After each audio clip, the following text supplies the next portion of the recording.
azı 500 min manat məbləğində investisiya qoyan əcnəbilər ölkəmizdə müvəqqəti qala biləcəklər. Mütəxəssislər hesab edirlər ki, bu addım bir sıra qanun pozuntularının qarşısının alınmasına kömək edəcək.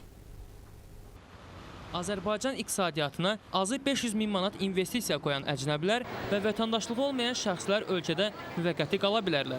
Bu barədə Milli Məclisdə birinci oxunuşda qəbul edilən Miqrasiya Məcəlləsində bildirilir. Azərbaycan Respublikası ərazisində müvəqqəti yaşamaq istəyən əcnəbilər və vətəndaşlığı olmayan şəxslər bunun üçün müvafiq icazə almalıdırlar. İcazə verildikdə həmin şəxslərə müvafiq icra hakimiyyəti orqanı tərəfindən Azərbaycan Respublikasının ərazisində müvəqqəti yaşamaq üçün icazə vəsiqəsi təqdim edilir. Mütəxəssislər isə hesab edirlər ki, bu cür addımlar ölkə iqtisadiyyatı üçün müsbət təsir edəcək. Bəzi hallarda vətəndaşlıq alarkən qeyri-qanuni nigahların pozulmasının və eləcə də yaranan qanun pozuntularının da qarşısı alınacaq. Mən hesab edirəm ki, həm də bu Azərbaycan iqtisadiyyatı üçün bir stimullaşdırıcı amildir. Qeyri-neft sektoruna vəsaitin cəlb edilməsi ilə bağlı bütün ölkələrin problemləri var, o cümlədən Azərbaycanın da problemi var. Azərbaycana gəlmək, heç də öz vəziyyətini düzəltmək yox, həm də Azərbaycanın özü üçün lazımdır.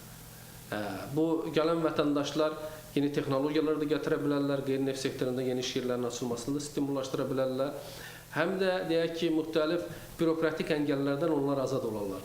Həmçinin Azərbaycan vətəndaşı ilə yaxın qohumluq münasibətlərində olduqda, ölkə ərazisində azı 100 min manat dəyərində daşınmaz əmlakı və ya banklarında həmin məbləğdə pul vəsaiti olduqda da əcnəbilər və vətəndaşlığı olmayan şəxslər respublika ərazisində müvəqqəti yaşaya bilərlər.